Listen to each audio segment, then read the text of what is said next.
Hello and welcome to Sophie & Co. I'm Sophie Shevardnadze. Nigerians prepare to cast their votes in the presidential election as the country struggles against Boko Haram and rampant poverty. Will anything change for the oil-rich nation? Well, to talk about this, I'm joined by presidential candidate Fela Durotoye. Africa's most populous and oil-rich country, Nigeria, is also said to be the continent's most corrupt, beset by electoral crisis and terrorist insurgency. Does Nigeria have the resources to tackle its jihadi guerrillas alone? Will the coming vote bring the country together or pull it further apart? And will the nation finally have a credible government? Nigeria's presidential candidate Fela Durotoye, welcome to the show. Great to have you with us. So those in power in Nigeria over the last decade have been promising to root out Boko Haram. Yet the terrorists remain, and they long ago pledged allegiance to Islamic State, even establishing an ISIS province in the country's northeast. What is your plan for defeating them? Well, let me quickly start by saying that the reason why there has not been an effective degrading and dismantling of the Boko Haram forces is really because Nigeria has lacked the right credible leadership and the kind of leadership that is committed to actually getting the job done. And for us, I believe that that's exactly what the Alliance for New Nigeria, my party, offers Nigeria. And if the strategy that we have to dismantling and defeating Boko Haram anchors around three major pillars. Number one, strengthening our institution, especially our military, to ensure that we have the best fighting military force that is highly motivated and excited and equipped to be able to do everything that they're meant to do. So we're talking about making sure that we recruit the best people, we train them, and we equip them with, and of course reward them in terms of just their remuneration and all of that. That makes sure that they're healthy, strong, and highly motivated fighting force. The second most important pillar that we have to focus on is intelligence. You know, it's very strange that many times the military have become like sitting ducks for Boko Haram, that you know, they seem to know more about our army than we know about them. They know when we're moving. We don't know when they're moving. So we need to invest more in intelligence. I guess whoever wins the intelligence war actually wins the war. And for us, we have to make sure that we're integrating all the different arms of our armed forces, so that we have, you know, our Air Force, our military, and all of that is integrated, especially with the communities, so that we can get the kind of information and intelligence that we need to know where they are so that we can have preemptive strikes. The third and the most important one is focusing on what we call international collaboration. There is a phenomenon that happens almost every single time. Whenever we put pressure on Boko Haram, they kind of like just run across the border. And the question is why, even though we have a joint task force with our neighboring countries, why is there no, where are there no military forces on the other side to be able to sandwich them? We've got to work on making sure that we have, like I said, the right motivated forces, intelligence, and the level of international collaboration that helps to defeat Boko Haram. So all of these reforms that circle around those three pillars are great, but they're going to take time, and you will have to move forward as soon as you come to power. Before these reforms are actually implemented, would you consider, I don't know, hiring private armies and actually, asking other countries for help? And what countries might they be? Well, again, I think that Nigeria's army has proven to be, when they're well-equipped, when they're well-motivated, they've proven to be the best fighting force on the African continent. And if you just look at the way that we performed with the ECOMOG forces and all our operations outside Nigeria, we've always been ranked the highest and the best performing army. So I don't really think that it's going to take time to get our army to be in top form. We just need to release them to do so. We need to motivate them to do so. They actually do have the information, but again, currently, as I speak to you, the level of corruption in the military has literally degraded our own army over the past few years. So there seems to be something that has happened over time, where almost every year to elections, the government has to make a special vote of about $1 billion towards fighting Boko Haram. And we know from the previous government, which was a PDP-led government, People's Democratic Party-led government, that money was actually used to finance elections rather than actually finance weaponry for the military. So you say that Boko Haram is still there because powerful people are benefiting from this war. But on the other hand, we see reports from the battlefield, and we see Nigerian army described as ill-equipped, outgunned by militias, missing strategic ideas. So maybe that is the reason the war is dragging, and not just powerful conspiracy. Oh no, you're right, but they're linked. It's a powerful, corrupt leadership and even leadership outside the armed forces itself that has led to ill-equipped armed forces. So it's what you're seeing in terms of just the poor quality of ammunition and weaponry is as a result of the corruption that has been in there. And like you said, look, you know what? If you give a highly motivated force that knows that the leadership of the armed forces is committed to its best well-being, if you give them even medium quality weapons, they would outperform anything else than if they knew that the leadership was actually just stealing the money that is meant for their weaponry. So the most important thing that I'm saying is very simple. We would directly be seeking to motivate and equip and train our armed forces to ensure that they have not only that level of training, but they also have the best level of intelligence that it is that they can get. And I believe that with the level of international collaboration we can get, we will be able to defeat Boko Haram. So Nigeria remains one of the most corrupt countries in the world. Can the new or next generation of leaders like yourself really break the system that has been there for so many decades? Oh, absolutely. And I'll tell you why we can break the system of corruption. The system of corruption that you find in government is actually an inherited system from the political system that is corrupt. And that political system itself is what produces the people in government. That political system is one that hinges its capacity to be able to win elections on buying votes and making sure that they mobilize from the hands of a few rich people who have benefited from the corruption in government to making sure that they give a little pittance to voters and inducing them to be able to vote for them. So it's actually a very simple system where they use money to buy votes and they use votes to get into power and then use the power to get more money. But the most important thing is that to be able to ensure that they keep the cost of re-elections low, they must deliberately impoverish the people. So poverty is a part of that system. They must make sure that they also make the people ignorant, so that so killing education is also a part of that system. So the three things that are part of our existing political system is corruption. It can't go away because they need to get their money back. That means they're going to have to find ways to inflate contracts. But then the second thing is that they're going to have to make sure that the people remain poor so that they're able to give them a little bit of money to be able to buy the votes. And the third is that they must make sure that they are uneducated. These three systems, three pillars that hold that political system are actually on their way out. And there's a simple reason. Our own political party has not sought to incentivize or even get money from what you call the godfathers, or sometimes we call them the cabals. We have not sought to have any money cabal. It's everything that we've been funded by is from the people. So so we don't owe any political favors. But also from the international help, and that's what I really want to talk about, because that's another big issue and topic for Africa, for your country. Africa as a whole is the world's most corrupt region, and you can invite lavish foreign investment, but it won't make any difference to the economies of nations if they largely end up in the coffers of corrupt local elites. I mean, I know that aid projects and loans from the West come with strings attached to prevent, wasting of money. Do these conditions work? Exactly.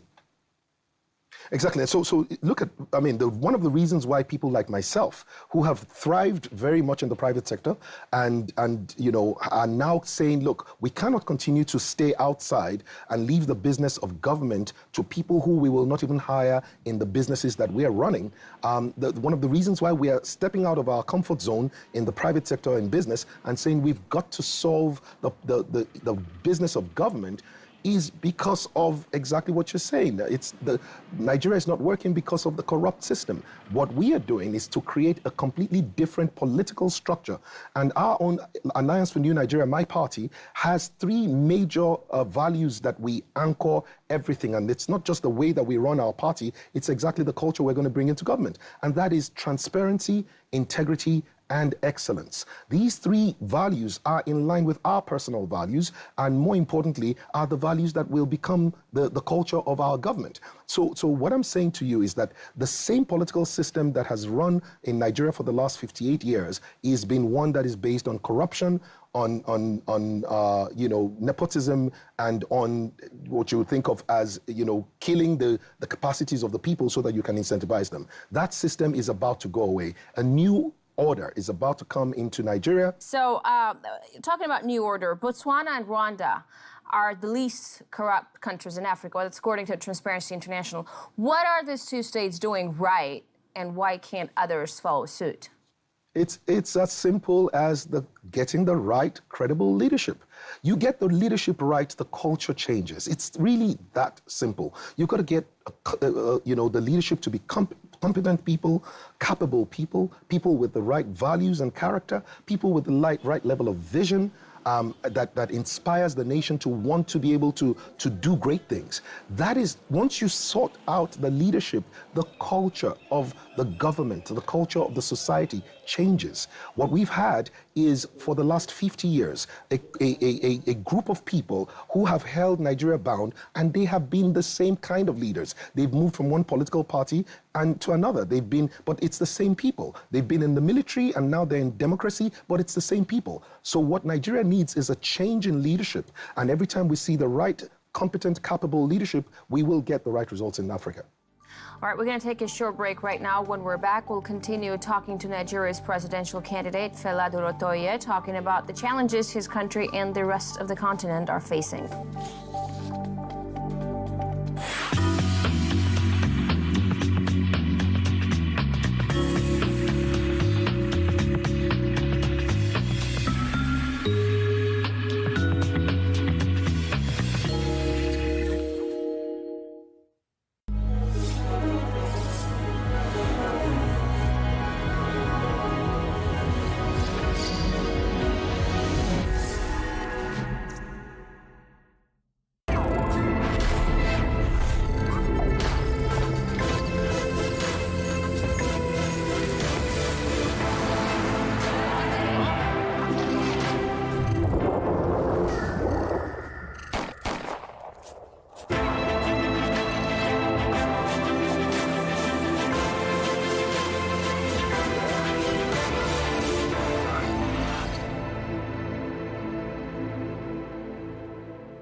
الدولة الإسلامية كليتنا مشينا وياه. ما نحكي صراحة. هسه كم مواد داعش موجودين في المنطقة؟ 80%.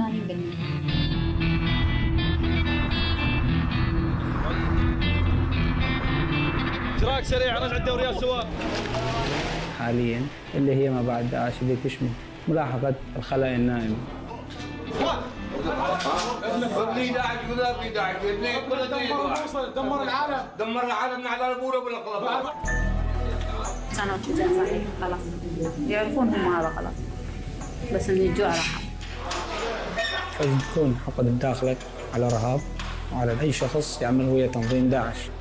متكونين روح انت يعني يضرب ويقولوا روح انت من هنا ابوك داعشي او ابوكم سائق تريلا او ابوكم سافر ما عاد رجال. شغله عاديه هيك سؤال يعني طفل تساله صدق.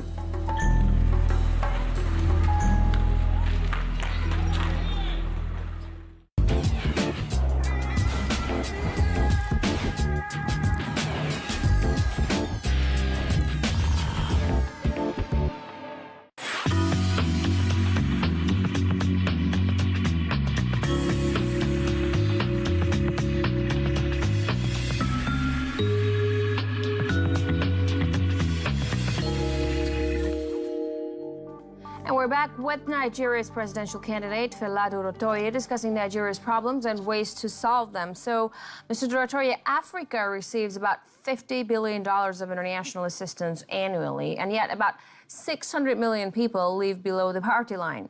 Many experts argue that lavish foreign aid has developed, some kind of dependency in Africa. Is foreign aid actually aiding the continent? What's your take on it?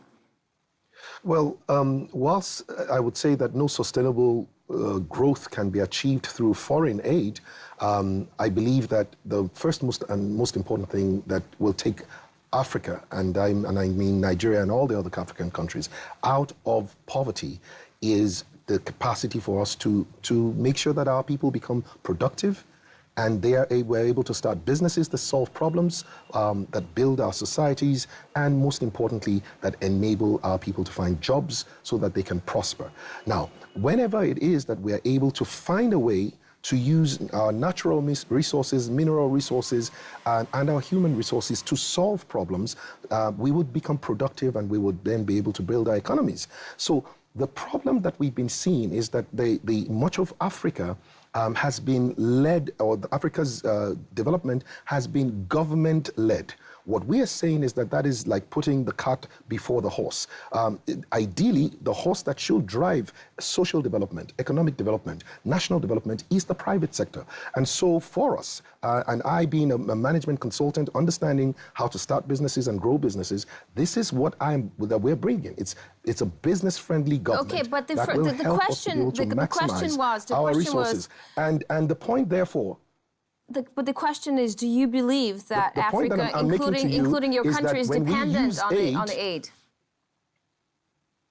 Has it become aid dependent? And I'm saying to you that the reason why Africa has been aid dependent is because the governments are lazy in being able to grow the economy from within. That's why they're not growing the economy, and then they're having to rely on aid, and much of that aid is actually with strings attached, and of course it's embezzled. And so what we're saying here is this: the way out for Africa, and to be able to go from aid to a trade-led relationship with the rest of the world, is to make sure that our people are productive and we're using the natural resources which Africa has in abundance. When we do that, we will not need the world's aid. We will become those who give aid to the world, as it should be for a blessed continent like Africa. So apart from resource extraction, the former colonial powers remain present on the continent, via other means. For instance, France, it keeps up a network of its former possessions, stays involved in politics, arranges military interventions, etc. Like in some cases, for instance, coming into Mali to actually stop the Islamist advance. It could be seen as a positive thing. What do you think? Do you see it that way? Well, I think that to a large extent, Africa, when countries have not been well led, we will really tend to lose our sovereignty. And so I believe very strongly that the reason why we have so much interference or involvement, depending on whether it was invited or not, the reason why we have such foreign involvement is because of the failure of leadership in much across the African continent. I believe that when Africa, and especially Nigeria, when we become better led and we begin to fulfill the purpose of our governments, which means creating a prosperous, peaceful, and progressive nation all across Africa, you will not see the kind of interventions that are currently the bane that we have in Africa today. But do you think the former colonial powers have a responsibility to stay involved in African affairs since they messed the continent up so badly? Or should African nations just be left alone finally?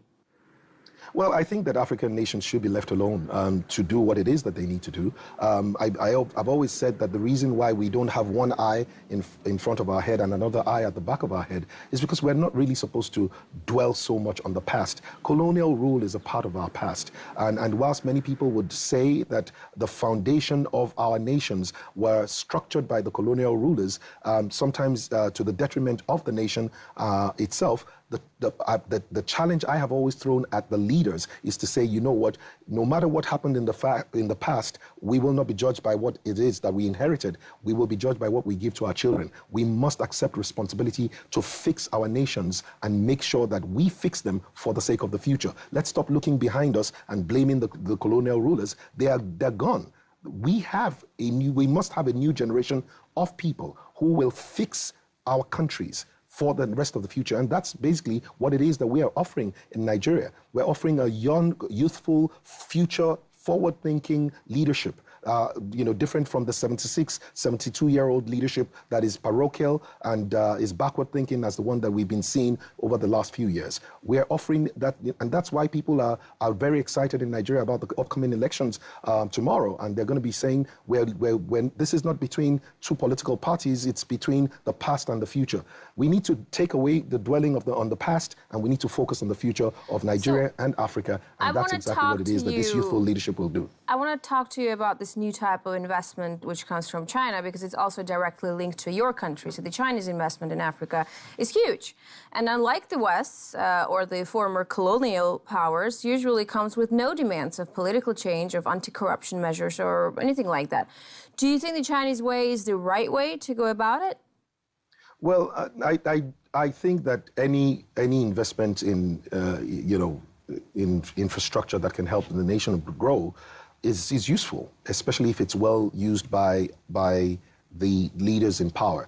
The challenge that you have with the kind of loose, almost no strings attached that you have with the Chinese type of investment is that it also comes with a lot of loose ends for corruption, for embezzlement. So much of the investment that China is making in Nigeria is actually being siphoned and they're looking the other way. So China is saying, listen, as long as we're making what it is, and we're putting the money in, and we know how we're going to get the money back from you. We don't care what you guys do. We need to have, and I'm not going to lay any blame on any nation that is going. It's not their responsibility to make sure that you invest the monies that they're giving you. That's the responsibility of the leaders of your country. So I'm not going to lay any blame with China. I mean, China is ready to give us low-cost funding. That's fine. But I think that it's the leadership of Africa and Nigeria in particular that must use that investment judiciously for long-term development of Africa and Nigeria, and to ensure that we make the best use of what we have.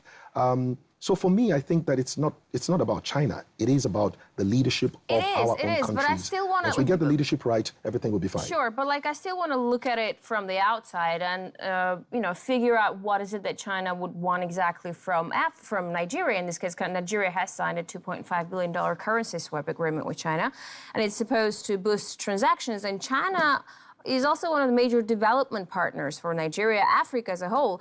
This kind of help never comes for free. Let's be realistic. What do you think Nigeria can give China in return? No. Well, Nigeria is currently already opening the doors to China in ways that is hard to measure. We know that there is a lot of illegal mining that is going on, and the Nigerian government itself, turning a blind eye to what it is that many illegal miners from China are doing. So there is a lot of illegal trade and illicit trade that we are seeing that the Nigerian government is, in a sense, turning a blind eye to. And I think that to a large extent that comes as part of the deal, is to say, listen, whilst we give you what you might look at as some money that you can use to build one rail line, we have other interests in gold, in mining precious metals and precious stones, and you just take your eyes away and we will all be fine. I think that, again, it's a failure of leadership from Africa. I still want to ponder upon the relationship with China, because one of the most frequent concerns regarding China's loans to African countries is the debt trap. Beijing's eagerness to grant loans allegedly goes to recipients to continued spending at the risk of collateral, while a payback clock keeps ticking. Nigeria's debt to China currently stands at $8.3 billion. Do you see this as a problem? Will the country be able to pay it back anytime soon? Oh, well, if the people of Nigeria say to themselves that we want the future of Nigeria that is better than the one that we have in the past, and they vote Alliance for New Nigeria tomorrow, and we win that election, we will be able to grow our economy in double digits, enough to be able to pay back China and make sure that we are able to pay back not just China, but any other obligation as and when due. The most important thing is getting the right kind of leadership that will be able to run the government in a way that cuts down wastage, that takes out corruption, and is able to release our economic resources or our mineral resources so that it has economic value and social benefit to our people. Once we're able to do that, I tell you, Nigeria can and will grow in double digits for at least the next 10 years under the right kind of leadership. And we would have no problem with being able to pay back. Most of the countries that China is giving loans to right now are poorly led, and they don't have any capacity to be able to pay back. That's why it seems like a debt trap and really a death trap, so. All right, thank you very much for this interview, for this insight. Good luck for the elections. Well, thank you very much, and I look forward to speaking with you as President of Nigeria next time. Hopefully, we'll make that happen. Good luck with everything. We were talking to Nigeria's presidential candidate, Fela Durotoye, discussing the critical issues Nigeria and the whole Africa are facing. And that's it for this edition of Sophie & Co. I'll see you next time.